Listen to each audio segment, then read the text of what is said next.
Although living conditions are better, we can't eat what we want.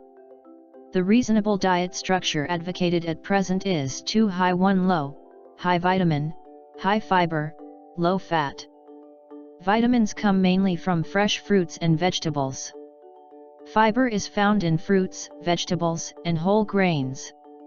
Control fat to eat less pig, cattle, sheep, and other red meat, chicken, fish and other white meat instead. On this basis, but also try to ensure the diversity of diet, the simplest method is to count the color.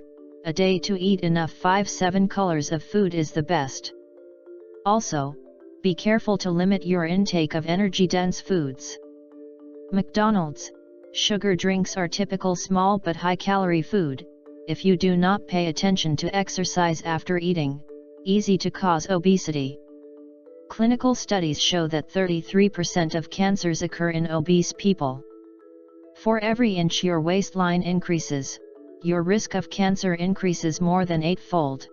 If you liked this video, share the love and give it a thumbs up. Visit link in description below and you get more.